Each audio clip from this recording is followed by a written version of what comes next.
다 같이 찬송가 338장, 찬송가 338장 찬양하시므로 하나님 앞에 새벽 기도를 드리겠습니다.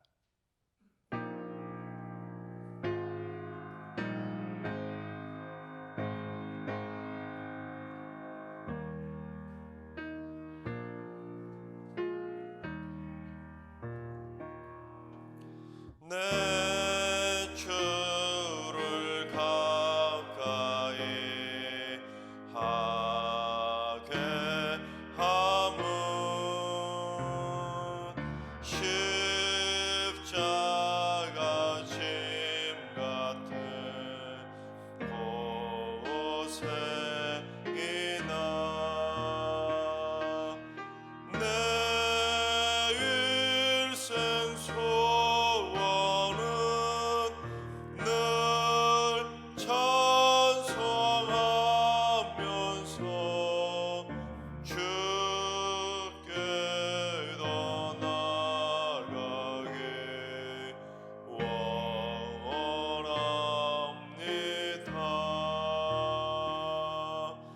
내 고생하는 것 옛 야곱이 돌베개 베고 잠 갔습니다.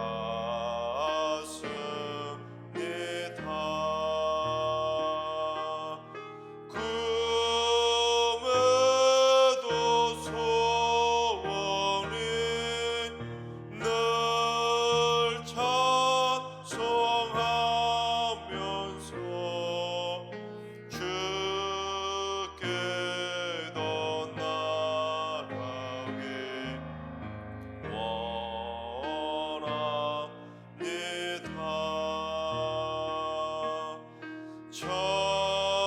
천성에 가는 길 험하여도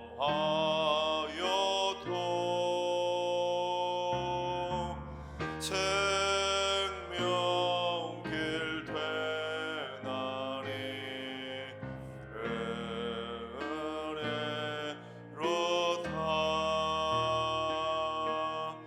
천사 날 부르니 늘 찬송하면서 주께 더 나아가길 원합니다.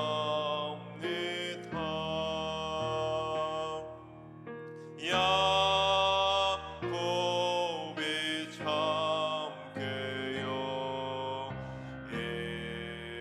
일어나는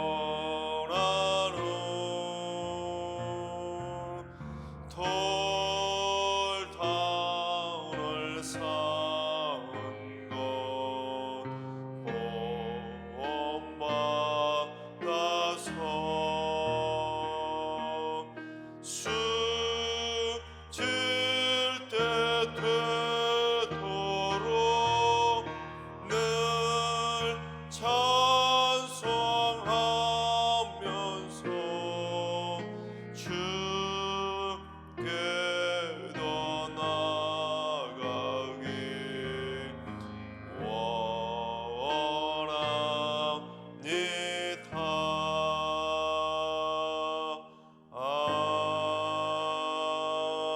아멘.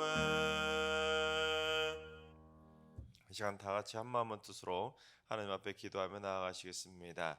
오늘 기도할 때는 주님, 학교 폭력 문제가 우리나라에서 근절되게 하여 주옵소서. 학교에서 건강한 육신과 건강한 생각, 건강한 영혼을 가진 바른 학생들로 자랄 수 있도록 건강한 학창 시절을 보내게 하여 주옵소서. 어려서부터 학생들이 바른 인성을 가질 수 있도록 가정에서부터 잘 양육받게 하여 주시고, 피해 학생들도 속히 회복될 수 있도록 위로하여 주시고, 학교 안에 사랑의 웃음꽃이 피어날 수 있도록 한국의 학교들마다 하나님께서 사랑의 손길로 어루만져 주시옵소서. 학교에 학교 폭력 문제가 다 사라질 수 있도록 기도해 주시 바랍니다. 두 번째는 주님, 우리 승리교회에 뜨거운 성령의 불을 내려주셔서 어둠의 영과 영적 전쟁에서 승전가를 부르게 하시고 모든 더러운 죄악들을 완전히 태울 수 있는 엘리야의 불제단이 되게 하여 주시옵소서. 그래서 성령의 불길이 우리 승리교 안에 들불처럼 타올라서 기도의 간절함과 뜨거움이 완전히 살아날 수 있도록 주님 역사하여 주옵소서. 기도의 제단마다 성령의 불이 임할 수 있도록 기도해 주시 바랍니다. 세 번째는 주님, 우리 승리교회 경제적으로 고통받고 있는 가정들을 불쌍히 여겨주시고 긍휼히 여겨주시옵소서. 사업의 지경들이 넓어지게 해주시고 직장과 일터가 안정되게 해주시며 안정적인 수입의 문이 막히지 않도록 하늘의 문을 열어 주시옵소서. 쌓아둔 빚도 다 청산할 수 있도록 앞으로는 꾸어줄지라도 꾸지 않는 물질의 복을 허락해 주시고 들어와도 복을 받고 나가도 복을 받는 하늘의 물질의 복을 허락하여 주시옵소서. 경제적으로 고통받는 가정들의 회복을 위해서 기도해 주시기 바랍니다. 이 시간 세 가지 기도 제목과 오늘 예배와 오늘 하루의 삶을 위해 다 같이 합심으로 기도하며 나아가시겠습니다. 다 같이 기도합니다.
좋으신 하나님, 좋으신 하나님, 참 좋으신 나의 하나님.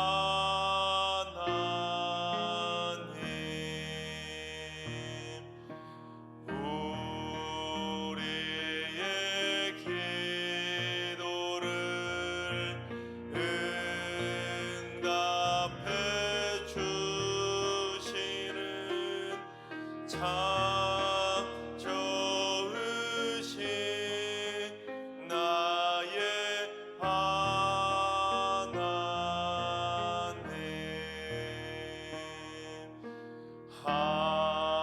한없는 은혜를 우리에게 주시는 참 좋으신 우리 하나님.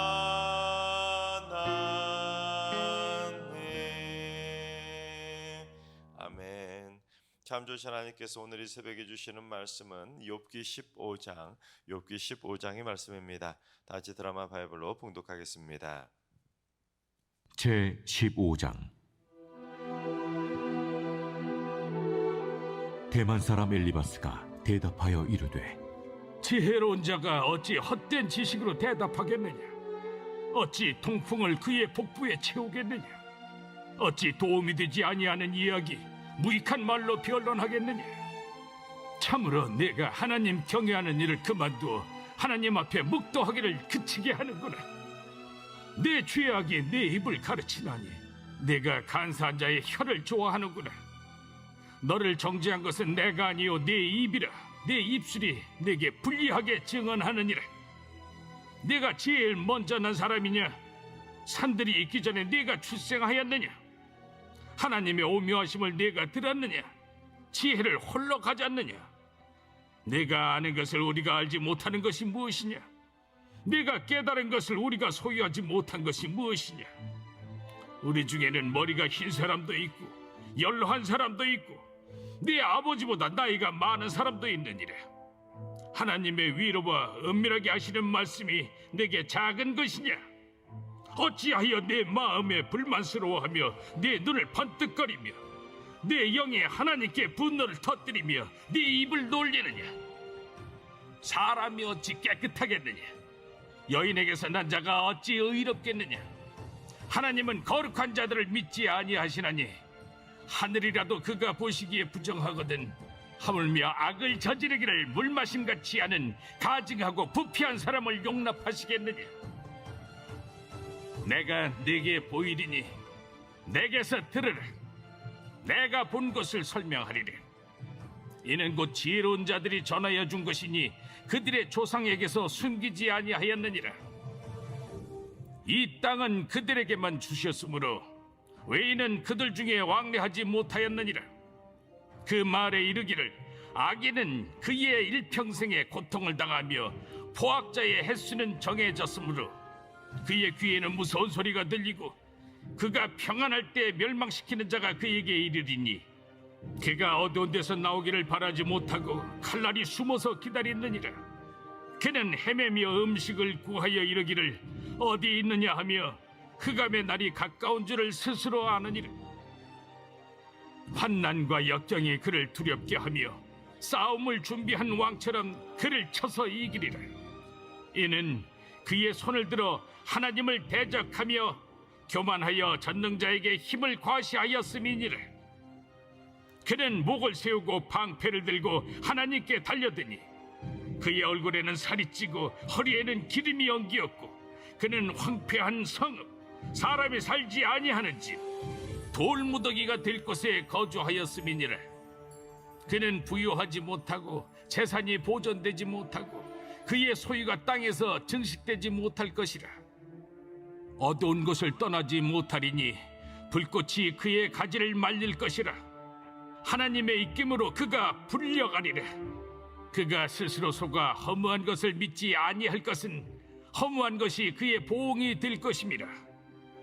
그의 날이 이르기 전에 그 일이 이루어질 것인지 그의 가지가 푸르지 못하리니 포도 열매가 있기 전에 떨어짐 같고 감람꽃이 곧 떨어짐 같으리라. 경건하지 못한 무리는 자식을 낳지 못할 것이며 뇌물을 받는 자의 장막은 불탈 것이라. 그들은 재난을 잉태하고 죄악을 낳으며 그들의 뱃속에 속임을 준비하느니라. 아멘. 할렐루야. 하나님께서 오늘도 새날을 선물로 주셨습니다. 오늘 하루도 주님과 동행하면서 믿음으로 담대하게 승리하는 행복한 하루가 되시기를 주님의 이름으로 축원합니다. 욥기 4장부터 이제 어제 본문 14장까지가 욥과 세 친구들이 나눴던 논쟁의 이야기입니다. 논쟁이라고 분명히 말씀드렸습니다. 위로가 아닙니다. 분명히 욥의 세 친구들은 욥을 위로하러 왔다고 분명히 밝혔지만 위로가 아니라 완전한 논쟁이었습니다. 싸움이었죠.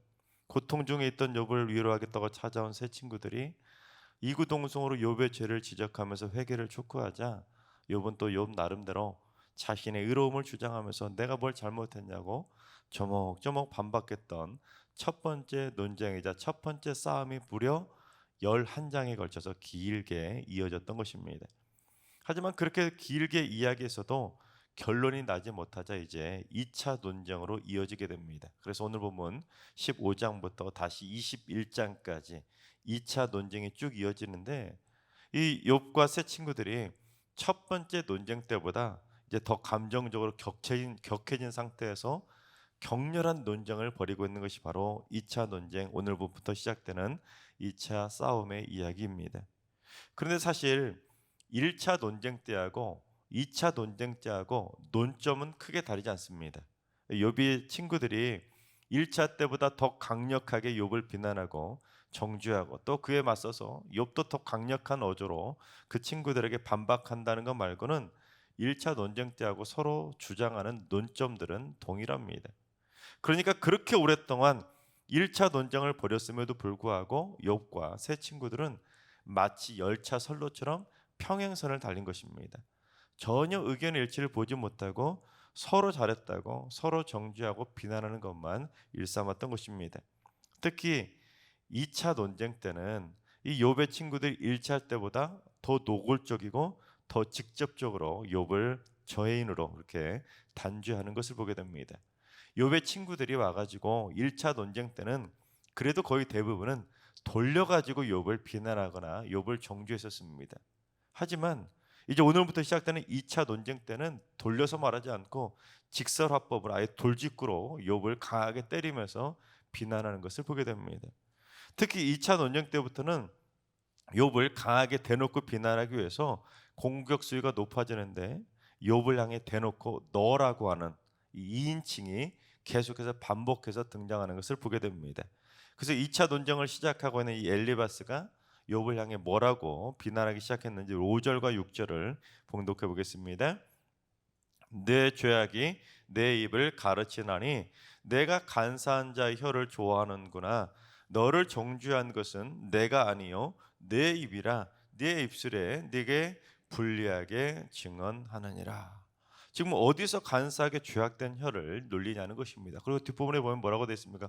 어디서 막 눈을 부라리면서 입을 함부로 놀리냐면서 욥을 향해서 막 비난하고 정죄하는 수위가 점점 높아지는 것을 보게 됩니다. 야, 내가 가만히 네가 하는 말 다 들어보니까 너를 정죄하는 것은 내가 아니라 너 자신이 지금 스스로 그렇게 말하지 않느냐. 너 지금 억지 부리면서 증언하고 있지 않느냐. 그러니 그 간사한 입 좀 그만 부라리고 이제 그만 입을 다물라는 것입니다. 입 좀 다물라고 꾸짖은 것이죠. 여러분, 이게 친구들끼리 할 말입니까? 이건 친구가 아니라 법정에서 검사가 자신의 죄를 뉘우치지 않고 뻔뻔하게 막 자신의 결백을 주장하고 있는 피고인을 향해서 그 입 다물라고 막 검사가 화를 내면서 하는 그런 논조의 이야기입니다. 특히 이렇게 증거가 명백한데 어디서 깨끗하다고 어디서 의롭다고 하는 거냐고 욥의 죄를 막 추궁하는 그런 검사와 같은 입장인 것입니다. 그처럼 엘리바스는 1차 때보다 더 노골적이고 더 직접적으로 욥을 정죄하면서 욥의 죄를 추궁하는 걸 보게 됩니다. 자, 그런데 계속 이어지는 이 엘리바스의 추궁을 통해서 우리가 삶 속에서 대화를 나눌 때 좀 깨달았고 교훈을 얻어야 될 내용들이 있는데, 그게 뭐냐면 첫째는 우리가 남하고 싸우더라도 남의 자식만큼은 함부로 건드리지 말아야 되는 것입니다. 여러분, 엘리바스가 욥에게 해서는 안 될 말을 꺼내는데 우리 34절과 35절을 봉독해 보겠습니다.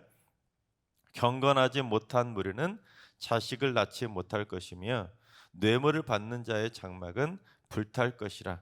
그들은 재난을 잉태하고 죄악을 낳으며 그들의 뱃속에 속임을 준비하느니라. 여러분, 엘리바스도 다른 건 몰라도 이 다른 건 아예 대놓고 막 비난하고 그랬는데 이것만큼은 차마 자기도 대놓고 비난하지 못하니까 돌려서 비난하는 내용입니다.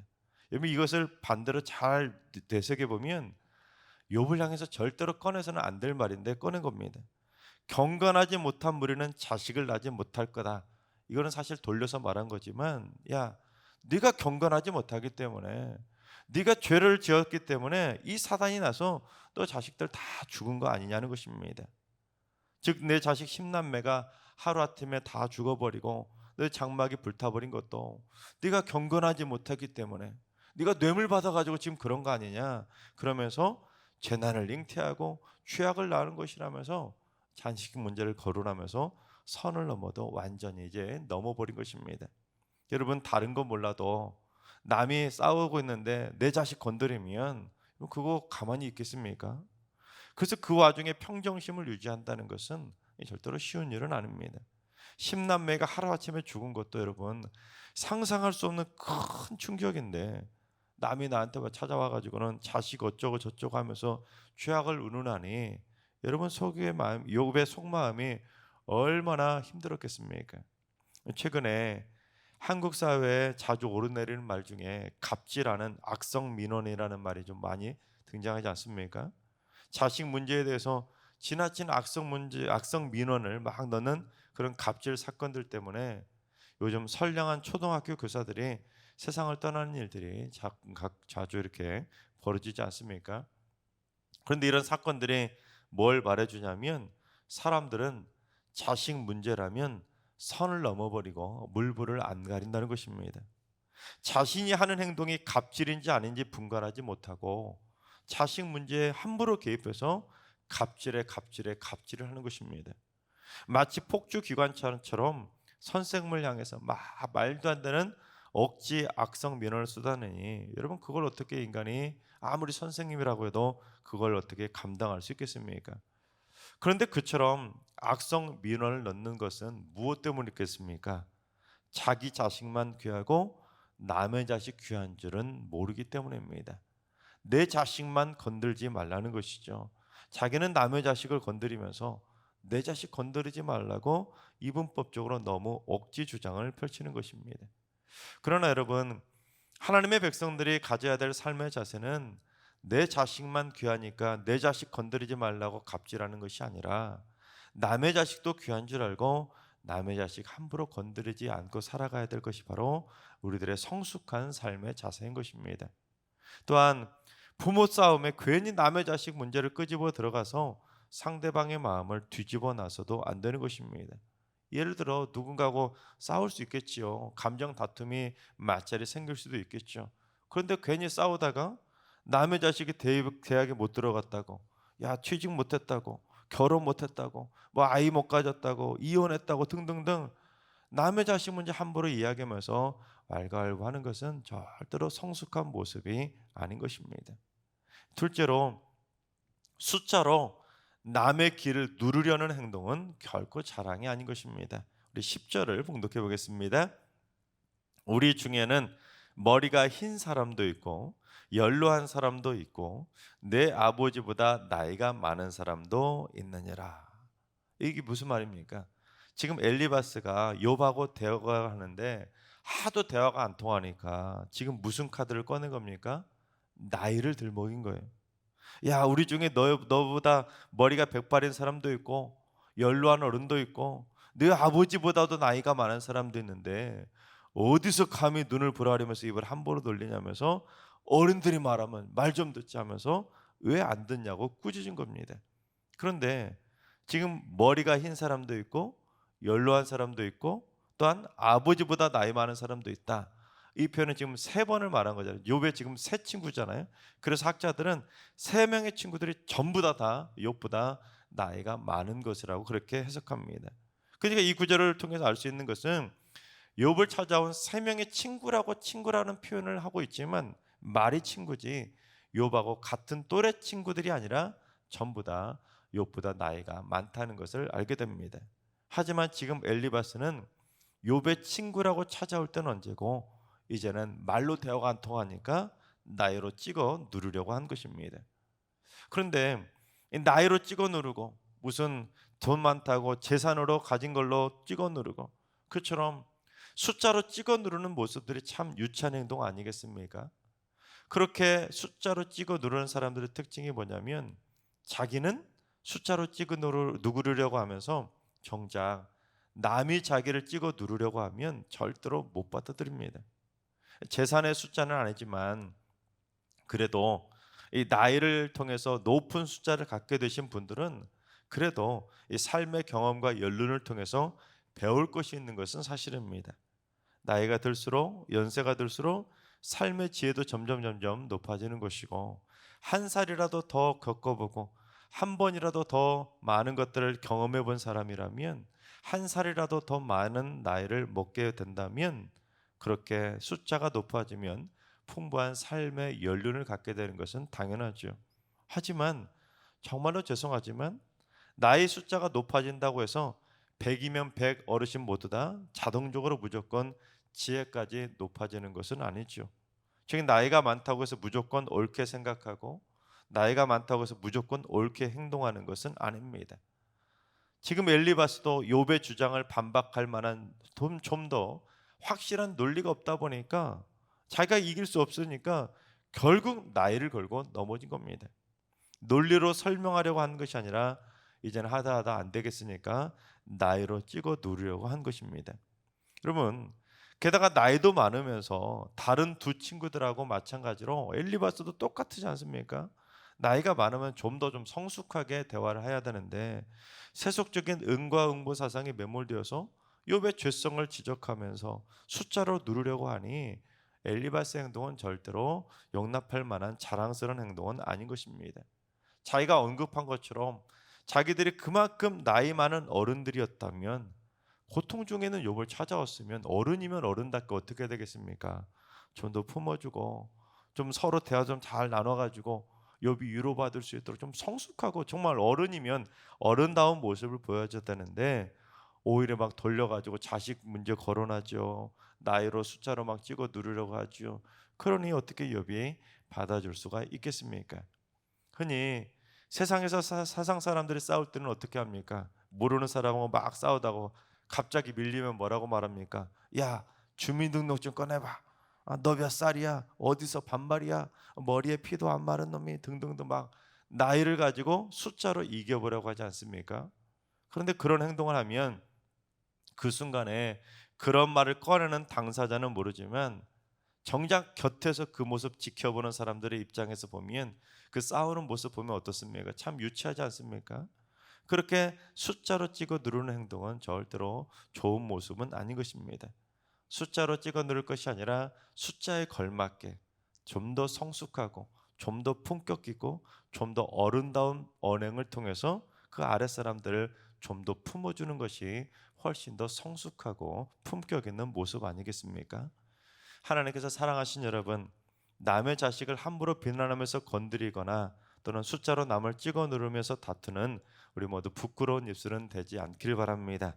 남의 자식을 비난하기 앞서 내 자식을 먼저 돌아보고 남을 향해서 숫자로 찍어 누르려 하기보다는 숫자가 늘어나면 늘어날수록 더 성숙해지고 더 품격 있는 존경받는 언행을 가진 멋진 그리스도인으로 성장해 갈 수 있기를 바랍니다.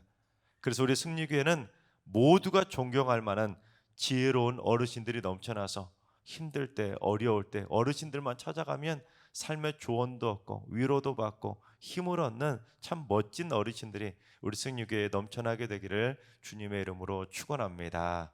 기도하겠습니다. 인간의 삶을 두루두루 살피시는 하나님, 이 세상 살아가다 보면 누군가와 다투면서 남의 자식을 거론하며 싸우거나 숫자로 남을 찍어 누르는 모습들을 보게 됩니다. 그러나 그러한 모습들이 하나님 보시기에는 참으로 부끄럽고 유치한 행동이라는 것을 깨닫게 하여 주옵소서. 남의 자식을 비난하기 앞서 자기 자식이 어떤지를 먼저 돌아보게 하시고 인생의 숫자가 늘어나면 늘어날수록 더 성숙해지고 더 품격을 갖추고 더 말을 아끼고 더 잘 익은 이삭처럼 때로는 고개를 숙일 줄도 알고 하나님 안에서 더 많은 이들을 위로하고 그들을 품어줄 수 있는 존경받는 언행 가진 품격 있는 어른들로 살게 하여 주옵소서. 이제는 우리 주 예수 그리스도의 은혜와 하나님 아버지 만극하신 사랑하심과 성령님의 충만하신 역사하심과 교통하심이 남의 자식을 함부로 건드리지 않고 숫자로 찍어 누르지 않고 품격 있는 성숙한 그리스도인으로 살아가기를 사모하는 머릿속의 모든 성도들과 가정과 일터와 승리교회 나라 민족교회 이제로부터 영원까지 항상 함께 하시기를 간절히 축원하옵나이다. 아멘. 이제 주신 말씀 가지고 붙들고 기도하실 때 오늘은 주님 우리 승리의 성도들이 삶의 매 순간순간마다 남을 비난하기에 앞서 먼저 자신을 돌아보게 하시고 먼저 자기 자식을 돌아보면서 남들 앞에서 품격 있는 언행을 보이는 성숙한 그리스도인이 되게 하여 주옵소서. 숫자로 말로 행동으로 누르려는 것이 아니라 진실한 믿음의 모습을 보여주고 지혜로운 모습을 보여주고 성숙한 모습을 보여주어서 저절로 존경받는 성숙한 삶을 살게 하여 주옵소서. 하나님과 연로하신 어르신들과 우리 사랑하는 전소들 모두 일평생 나이의 숫자가 높아지면 높아질수록 가장 지혜롭고 가장 믿음 좋고 가장 성숙한 그리스도인으로 귀하게 세워지는 성숙한 공동체가 되게 하여 주옵소서. 새벽 제단 쌓는 분들이 새벽마다 기도를 통해서 세상 사람들이 알지 못하는 하늘의 지혜를 받아 누리게 해주시고 새벽마다 기도를 통해 전날 가졌던 마음의 비난과 분노를 몰아내게 해주시고 새벽마다 기도를 통해 하나님의 뜻을 깨달아가는 믿음의 영안을 열게 하여 주옵소서. 오늘도 모든 성도들의 하루가 품격 있는 그리스도인의 삶을 드러내게 하여 주옵소서. 이러한 기도 제목과 여러분이 가지고 나온 기도 제목을 가지고 충분히 기도하며 나아가시겠습니다. 다 같이 기도합니다.